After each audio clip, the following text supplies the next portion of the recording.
Esto es Imagen Empresarial y esta mañana está con nosotros Ken Monahan, vicepresidente de International Economic Affairs de la National Association of Manufacturers de los Estados Unidos o la Asociación Nacional de Manufactureros de los Estados Unidos. Ken, thank you very much for taking this call. Oh, it's great to be with you, Rodrigo. Thank you for the opportunity. What are the main issues that you at the National Association are looking around the USMCA? We have the meeting between the three governments, Canada, Mexico, and obviously United States. What were the points that are an issue for the association? Well, thank you so much, Rodrigo. Again, there are a number of points that we were looking to make when we were in Cancun last week for the USMCA T-MEC Free Trade Commission meeting with Secretary Bonilostro, Ambassador Tai, and Minister Ng. Our CEO, Jay Timmons, at the National Association of Manufacturers, really talked about a number of issues. Certainly, we're going to talk about the specific challenges that we're working through in Mexico and in Canada, but really also focusing on broader points of Rigo.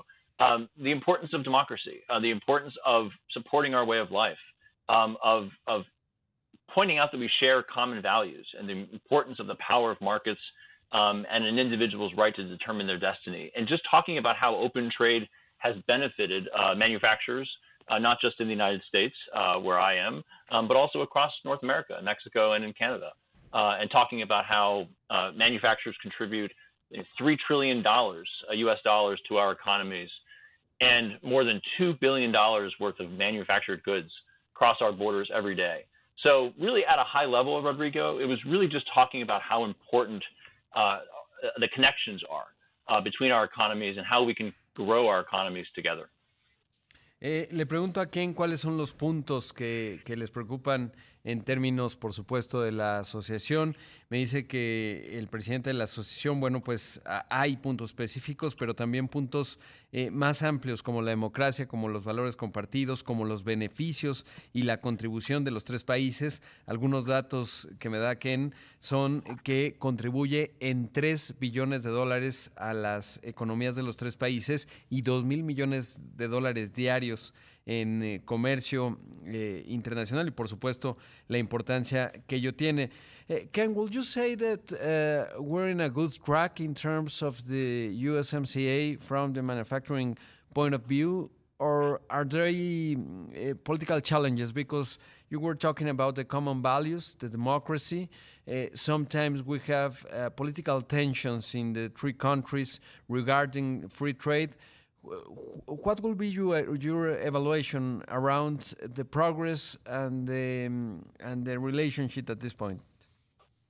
Well, I think, Rodrigo, when we think about the success of any trade agreement or any partnership, there are always going to be challenges. But really, we have to think about what's the opportunity.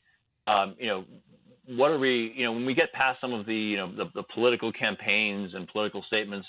But how do we ensure that we are doing everything we can to ensure that the USMCA T-MEC reaches its full potential?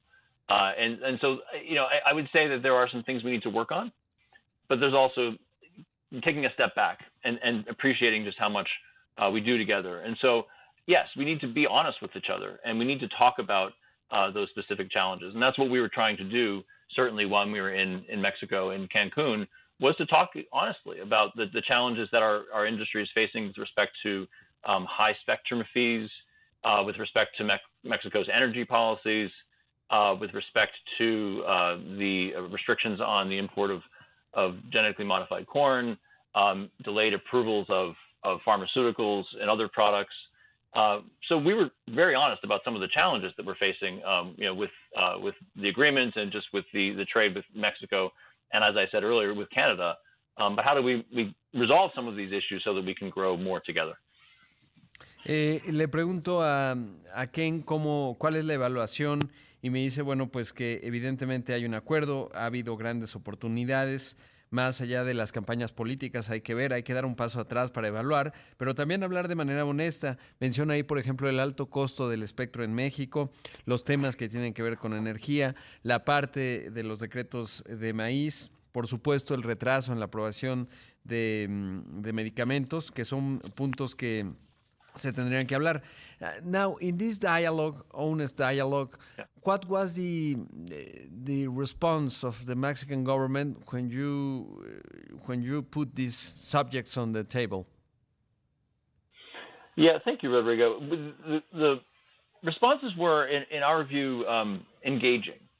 There was a willingness to have a conversation with an organization like ours, the largest industrial manufacturing association in the United States, and to talk honestly about efforts to resolve these differences, to understand our concerns, to take meetings and have conversations around these points. So I would describe the discussions as constructive, but clearly there's a lot more work to do.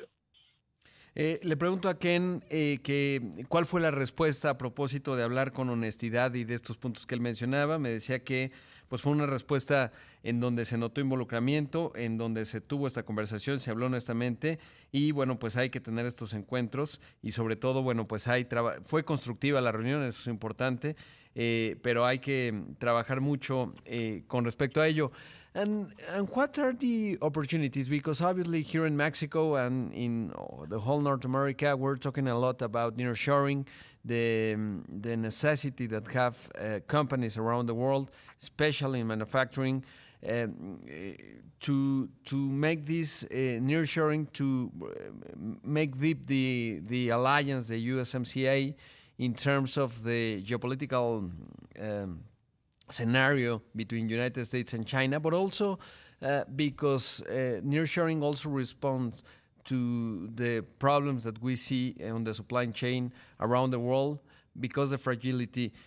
So are you optimistic about that? And what are the steps to really get ahead on this subject of nearshoring? Yeah, well, thank you. So I would focus on a few. There are many different areas where the governments and the business communities across the three countries can work even more closely together. Okay, Rodrigo, I would say just to start, one is the implementation of the USMCA. Right. Let's really focus on those areas where we have disagreements and resolve those disputes and really make sure that we are growing, resolving these so that we can ensure that we have have confidence in our trade commitments, that we are doing everything we can to minimize barriers. So let's just start there, okay? And then number two, there are issues that really cut across the three countries where, yes, USMCA can be supportive, but they're even bigger than just one trade agreement.